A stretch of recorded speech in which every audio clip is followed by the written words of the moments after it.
Do you think it was worth giving up the first-round pick to bet on next year's draft?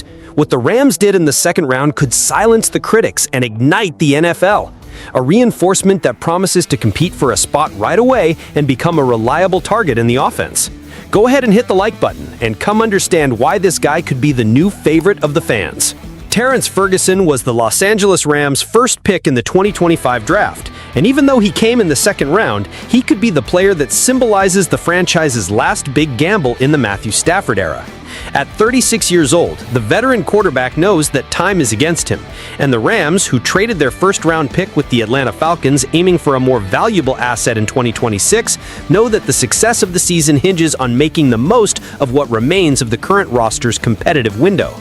Choosing a tight end with the 46th overall pick might seem conservative, but in practice, it was a strategic move.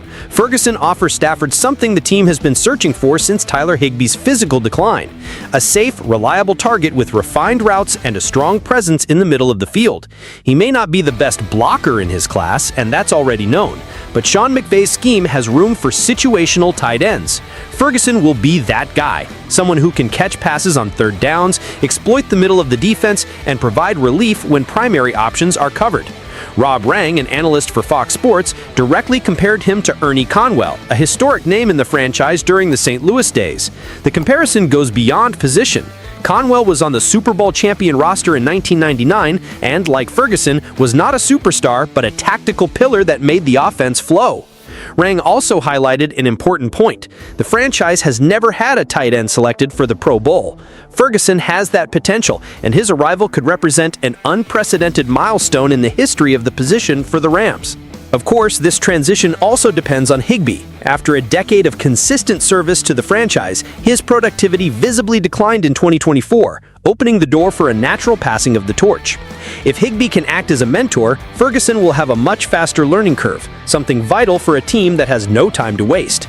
McVay has always been a coach who knows how to maximize the talent of his skill players, and 2025 will be no different.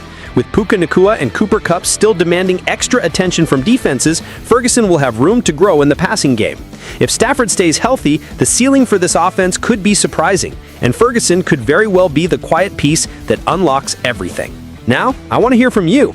Does Terrence Ferguson have everything it takes to be the future of the position in Los Angeles, or should the Rams have invested in another area? Comment below and subscribe to the channel to keep up with all the team's updates until kickoff of the season.